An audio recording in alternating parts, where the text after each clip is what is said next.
Shame is a prison as cruel as the grave. Shame is a robber and he's come to take my name. Love is my redeemer, lifting me up off the ground. Love is the power where my freedom song is found. And no grave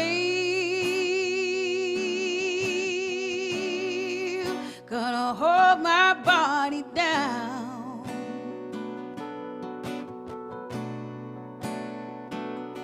And no grave gonna hold my body down.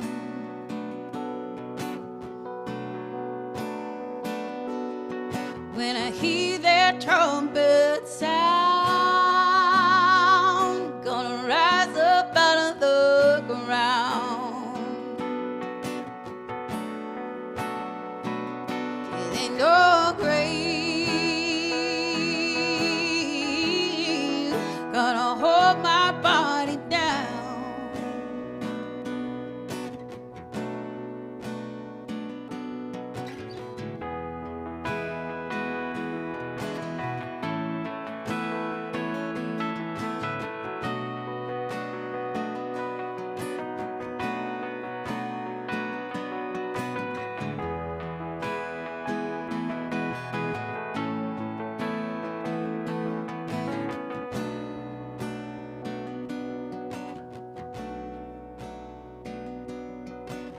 Fear is a liar with a smooth and velvet tongue.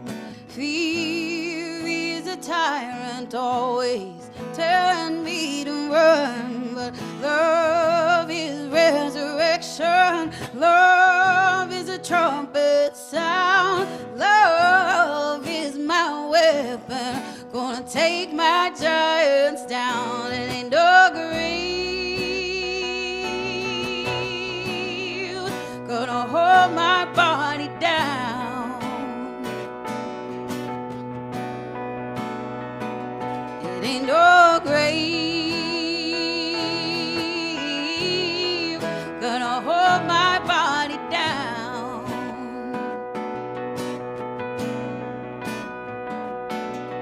When I hear that trumpet sound, gonna rise up out of the ground.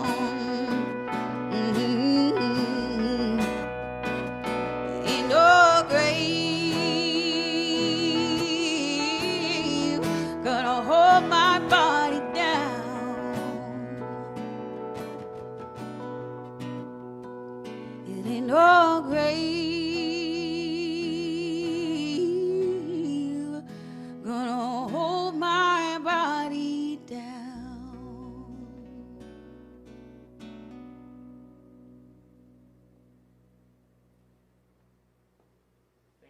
Thank you. Beautiful. Good morning. And I want to first of all thank Reverend Karen for inviting me back to share with you all, and also to let you know how much I miss you. That is, you as a body here in this room. It's been quite different this last year, doing classes online or with Blackboard, and now in front of this camera, which is a little intimidating and difficult because I can't see you.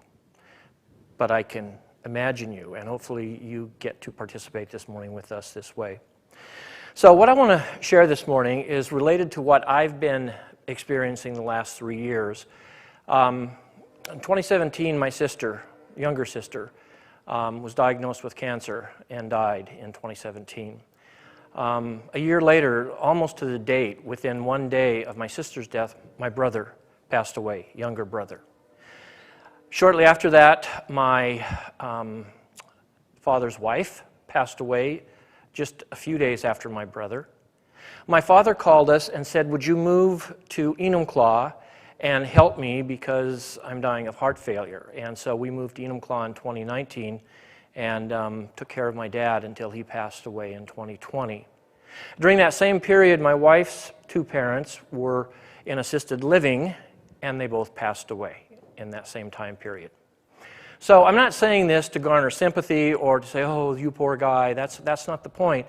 The point is, for some reason, we have been placed in an environment where death has really, really, really been the focus. And not just death, but dying, the process. And I've never been really comfortable with that process. So it's almost like I was pushed into these situations without a choice. And as a result of spending lots of time, literally hours with my father and watching and talking to him as he slowly died, and then going to the assisted living homes with my wife and knowing her parents fairly well and watching both of them go through that process and talking to them about the afterlife, is there such a thing, what's it like, etc., has really caused me to look at this issue. And getting older hasn't discouraged it. So what I want to do this morning is talk about something I've been fascinated by for years, but never really focused on it until the last year or two. And that is what we typically understand through the terminology as reincarnation. Now, my intention this morning as we talk about this notion of reincarnation is twofold. First of all, I want to introduce you to the work of Dr. Ian Stevenson. If you don't know the guy, I want you to know him well. He died in 2007, I think. But I want you to note his research, and I want to introduce you to his basic life's work, which was contacting children or getting in touch with children, families, but especially the children from the ages of 2 to 6, sometimes a little older, who had spoken to their parents about past life experiences, naming places and people and events and details. These little 2-year-old, 3-year-old children naming details that were just mind-boggling. So Stevenson devoted his entire life working at the University of Virginia in the Department of Psychiatry and actually got an endowment from Chester Carlson, the inventor of xerography, what we know as the Xerox copy machine. Made millions and millions of dollars. And Carlson put a lot of that money into the University of Virginia and gave it to Dr. Ian Stevenson to do full-time research in contacting these children and their families internationally. India, Burma, Lebanon, Turkey, Europe, America, the West Coast. A lot of cases on the West Coast with the Tlingit and Haida and Alaskan Indians. And he studied about 3,000 cases in his lifetime, I mean in detail, as a scientist. He was not a believer in reincarnation, and he makes it very clear, Dr. Stevenson does, that he is not out to prove or disprove reincarnation. He's not a reincarnationist. That is, he doesn't believe in reincarnationism. He's not trying to prove Hinduism or Buddhism or Jainism or Sikhism or any of the religions that teach reincarnation. He's curious about the evidence. Are these children actually telling the truth, first of all? Are they being coached? Is there something other that could explain this phenomenon of children talking about past lives and being with other families? Can it be studied? That's what Dr. Ian Stevenson did with his whole life. And if you watch him on YouTube or any kind of live lecture, you'll find him to be a very methodic, meticulous, boring person. So his presentations are not going to wow you. And if you go to Ian Stevenson to find out about, the doctrine of reincarnation, you won't. He actually, and his team, and he has a team now that's working around the world, felt that, if anything, the notion or the idea of reincarnation has strong evidence behind it, which we're going to look at this morning very, very briefly. And in the class coming up, we're going to spend a lot of time looking at the evidence for reincarnation, as well as deathbed visions and near-death experiences. We'll do a little bit less with that, but we're going to focus primarily on reincarnation. But he said, I am not out to prove reincarnation, I'm out to follow the evidence. And in fact, he said, I think a lot of the things that are taught in Hinduism and Buddhism about karma don't bear out by the evidence. We don't come back for karma according to the evidence. It doesn't mean that's wrong. My point is, we're not looking at trying to prove or disprove any religious philosophy. What we're doing this morning, and this is a very unity and a very new thought kind of idea, we're looking for the truth.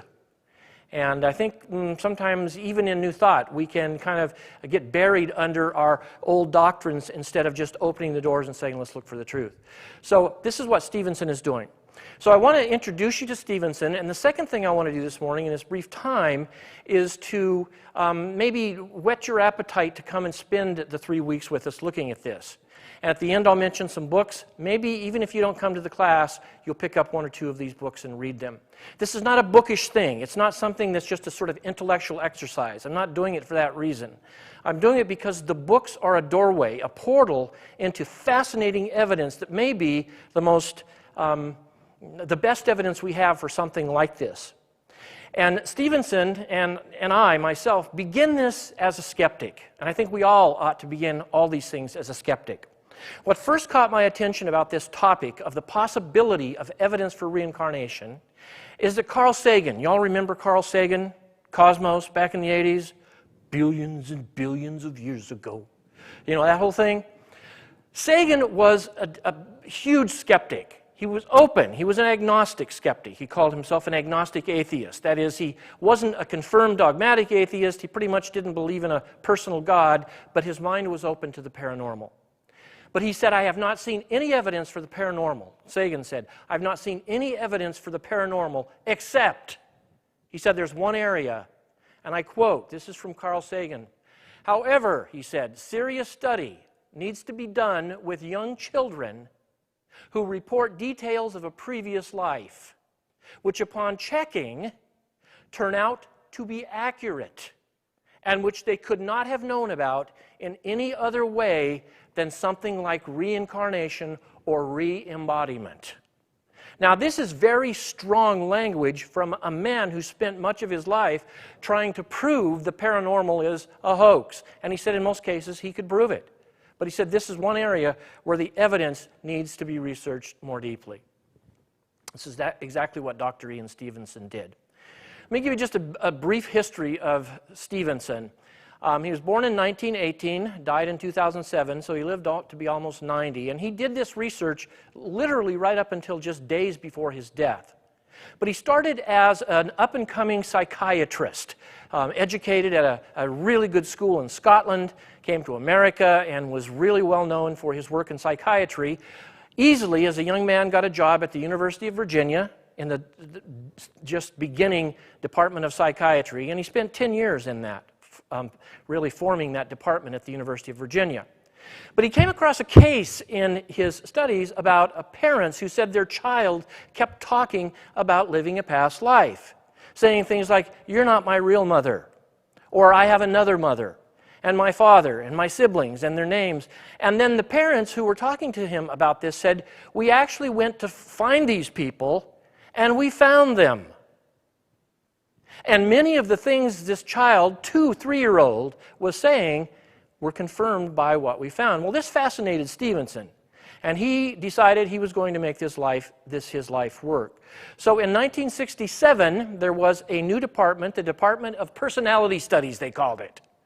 Because in his view, what passes from one life to the next, possibly, and this is in the realm of paranormal, is the personality passes from one body to another. How that happens, he doesn't say or know. Some speculation. We'll do a little bit of that in the class. Why it happens, he doesn't know. He doesn't say. That's more of a metaphysical question. We'll speculate a little bit more about that in the class. But he wanted to find out, does it actually happen? So from 1967 to 2001, he became the director of a brand new department at the University of Virginia studying these paranormal reincarnation accounts. And he studied over 3,000 over a 40-year period. And let me just say very briefly that he said in those 3,000 cases that he and a growing team studied, about 1,500, roughly 50% of them, had enough substantial evidence, not just peripheral evidence, but substantial evidence that he said these have to be considered very probable cases of re-embodiment. We're going to talk about one of those cases right now.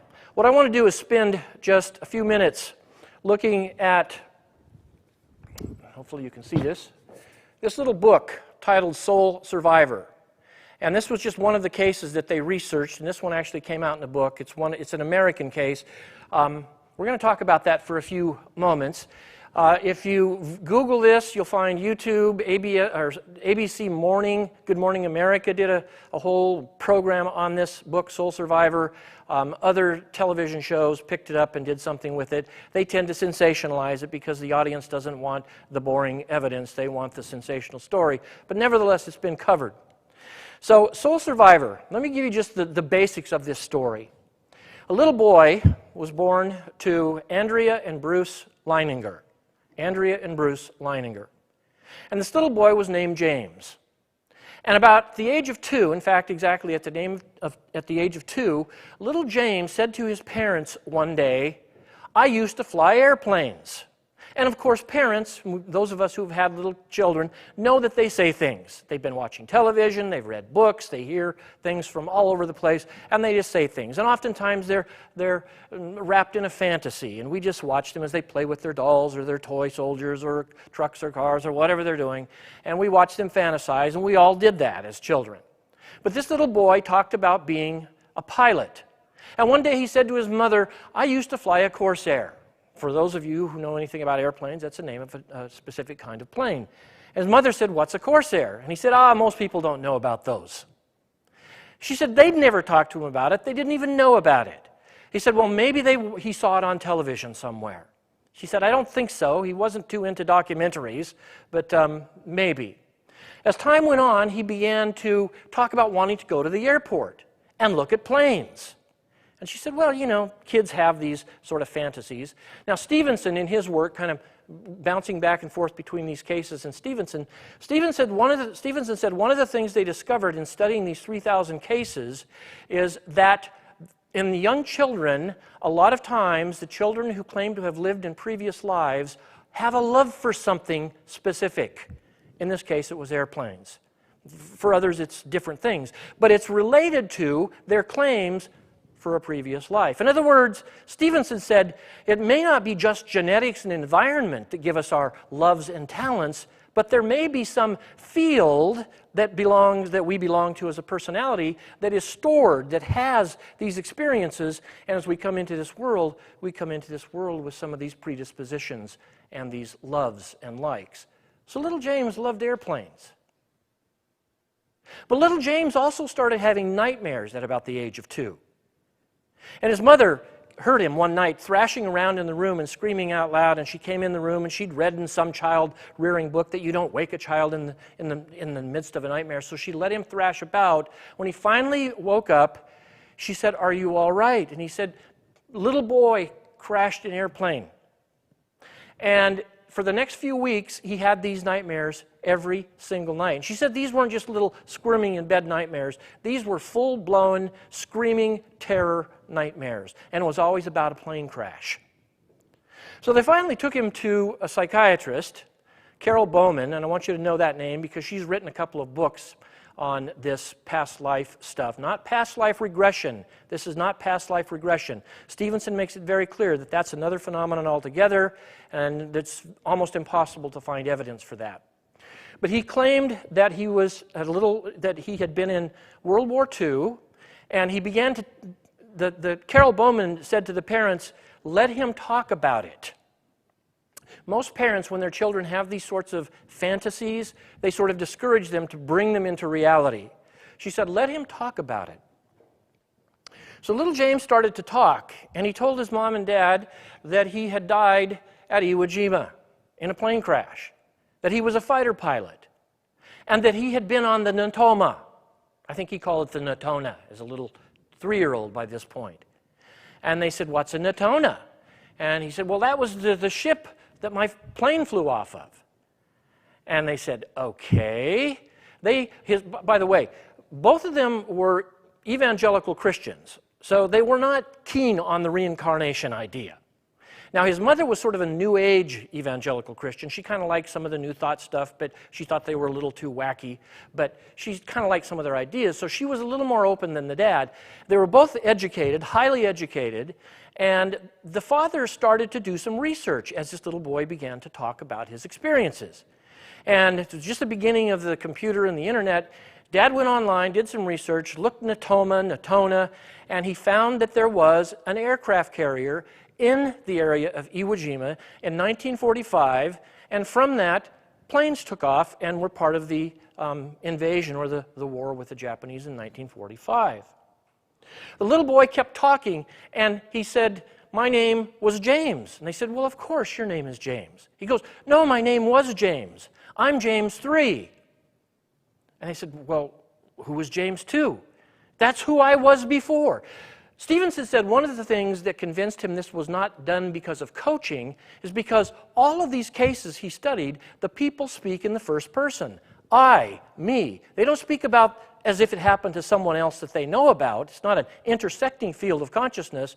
They actually speak in the first person as of having the experience, hence the nightmares or the love for whatever it was that they loved.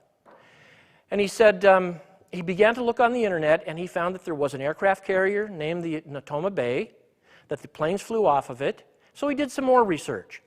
In the meantime, little James III was continuing to talk. He did this from about ages 2 to 5, between the ages of 2, 5, and 6. And Stevenson said in their universal studies, they find that this is the time period when these children talk about this stuff. And it begins to fade around the age of 7, 8, 9, 10. And typically by the age of 10, 11, and 12, the memories are almost completely gone.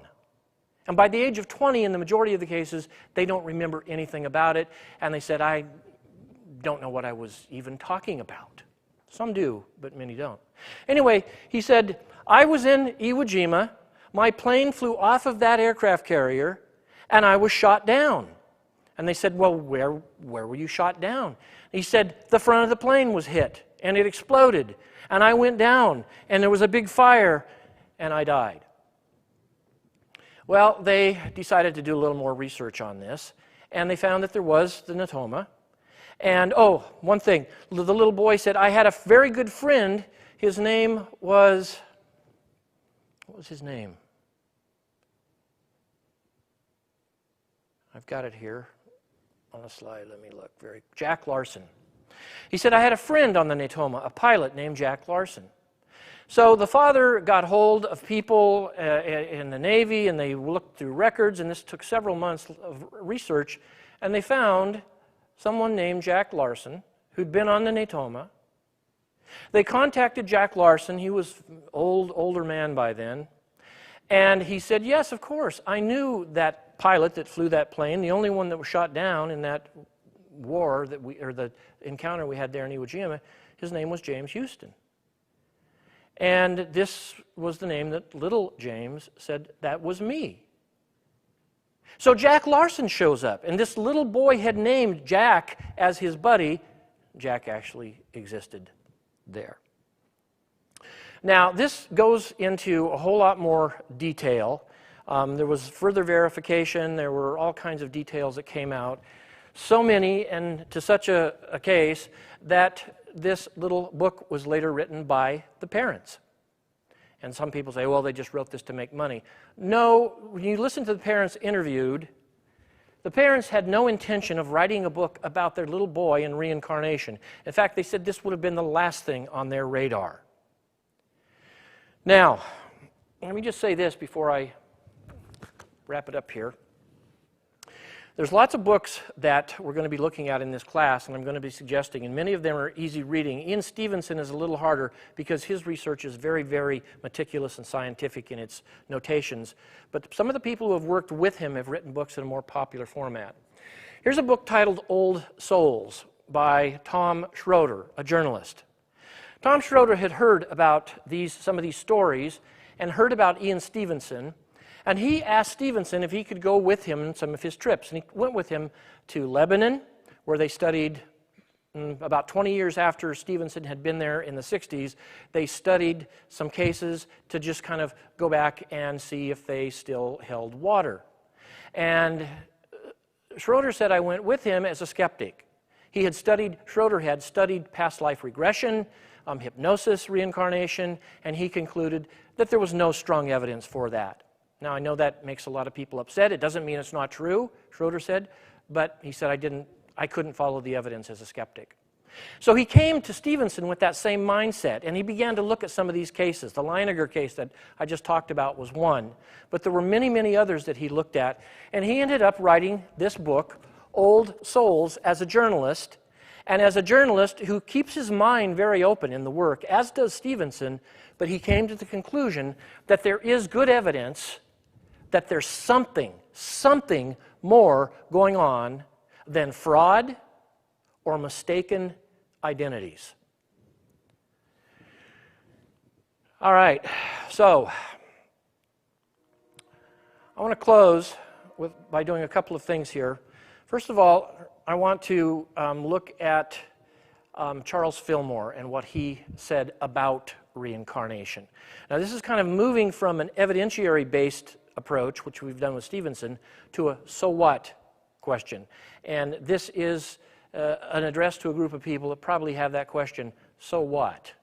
What does this mean that we reincarnate or we re-embody and come back to this earth in different forms? Here's what Fillmore said back in the, I think it was the 1930s. He wrote a book called Dynamics for Living. And he says this, he says, the Western world in general looks upon re-embodiment or reincarnation as a heathen doctrine. Many people close the door of their minds upon it without waiting to find out what message it brings when interpreted in the light of the truth.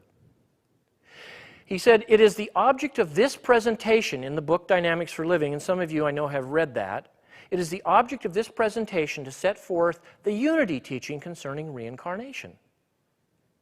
To show why we consider it reasonable, and Stephen's work is reasonable, if anything, and to explain its relation to and its place in the Christ doctrine. Let me just say before I continue with this quote here, that part of the class will also be asking and answering this question, does Christianity or Judaism, Western religion, support reincarnation?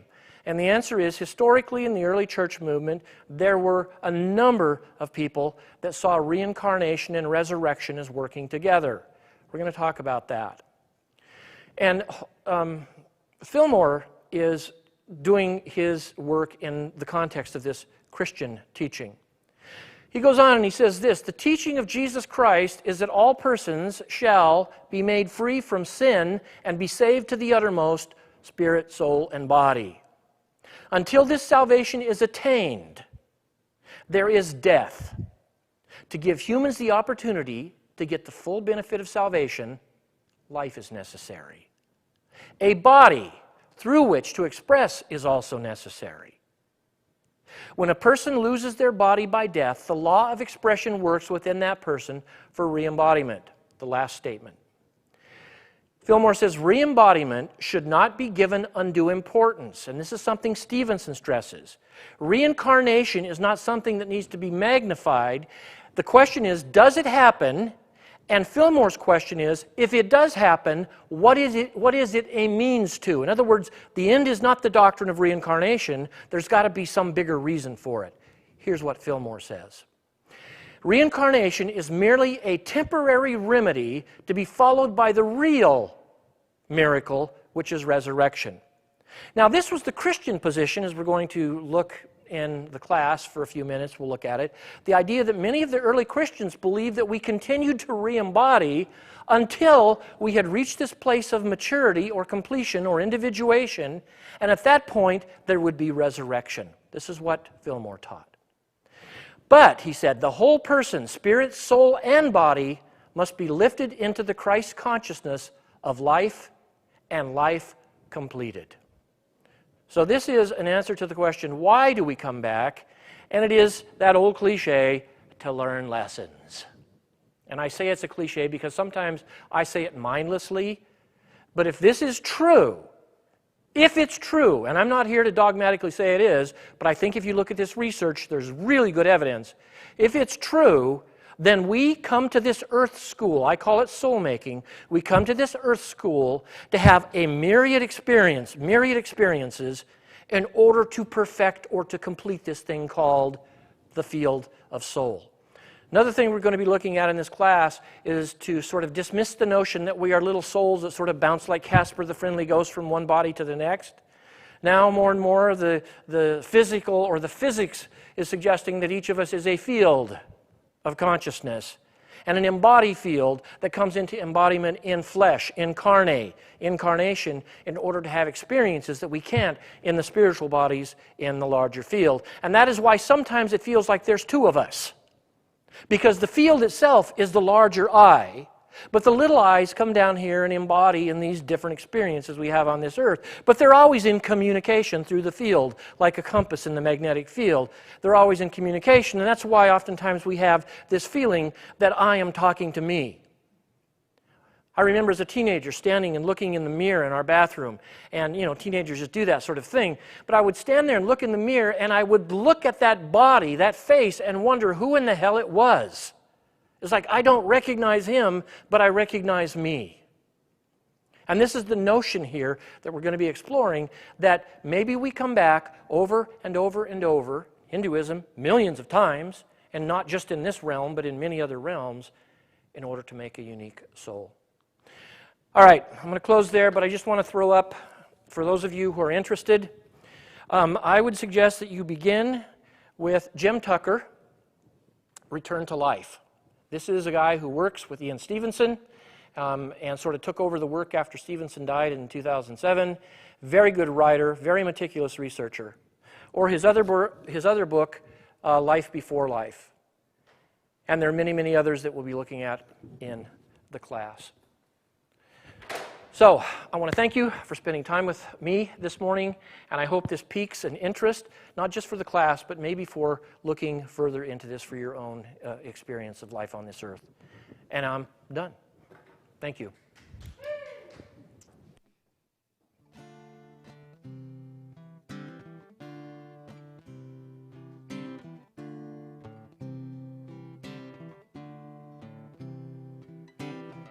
Lying in my bed, I hear the clock tick and think of you, caught up in circles.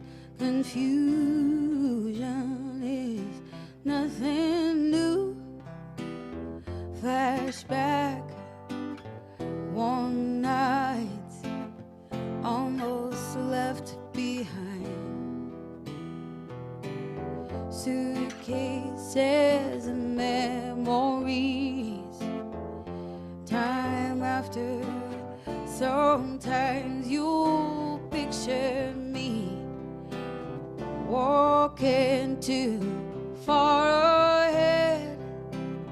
You're calling to me. I can't hear what you said. You say, go slow, I fall behind. The second hand unwinds. If you're lost, you can look and you will find me. Time after time. If you're lost, you can look and you will find me. Time after time. If you fall, I will catch you. I will be waiting. Time after time. Oh, oh, time after time.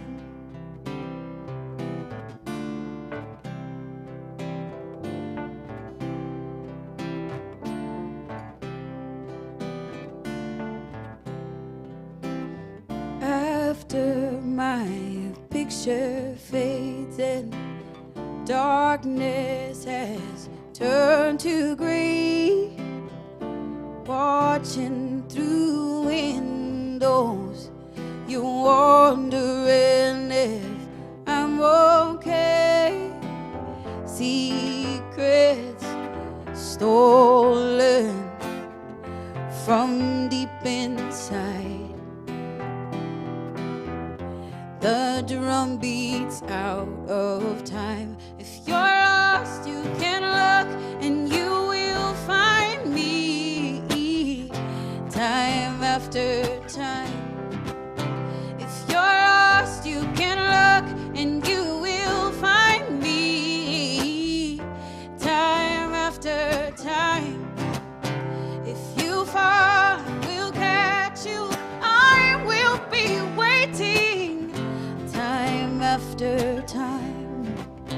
Oh, time after time, time after time.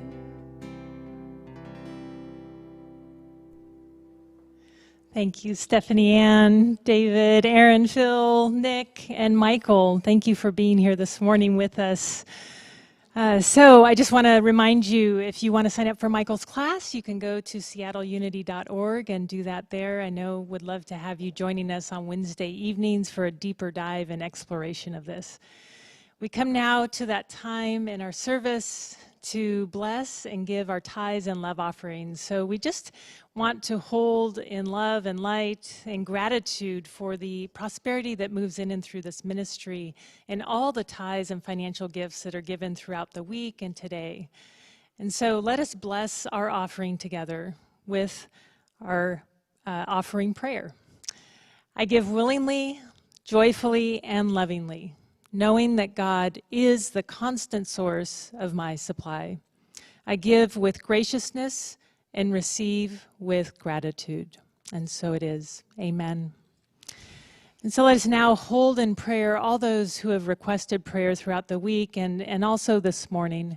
And so let us hold in light and for healing and wholeness, for guidance and wisdom and strength, Craig and Blair, Danny and Adrian, Sunny, Amy, Judy, Steve, Mary and Steve, Angela, Dale and Margaret, Tristan's family, Danae and her family, Sabrina, we hold in prayer, Linda, Carol, Ronnie, Michelle and Sean, Louis and Mark, Meredith, Margaret, Carmen, Jerry, Jean and his family, and Marion.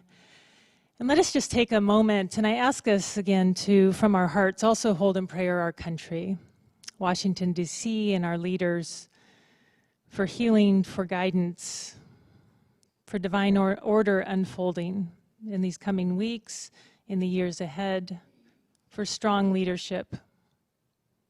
And we are grateful for this awareness, and so let us close with our prayer for protection together. The light of God surrounds us. I am light. The love of God enfolds us. I am love. The power of God protects us. I am power. The presence of God watches over us. I am presence. Wherever we are, God is, and all is well. And that's the truth. We'll sing a closing song. This is So Many Faces of God, and today I am going to sing the introduction. So I'll do what's called rubato. It means I'll sing a little bit, and then we'll get into tempo with So Many Faces of God, which you probably recognize. If you are in a position to hold somebody's hand, go ahead and do it. And if you are not in position to hold someone's hand, reach out to them in your mind, and to all of the very many faces of God and different traditions and open-minded different concepts. I sing a prayer with every name of God I know, so I can magnify the glory of the one, the God of light and shadow, a spirit on the wind, the Father of creation, or the Mother of the Son. I sing a prayer with every name of God I know, and each name's another window to the soul. Tell me your name and let me behold.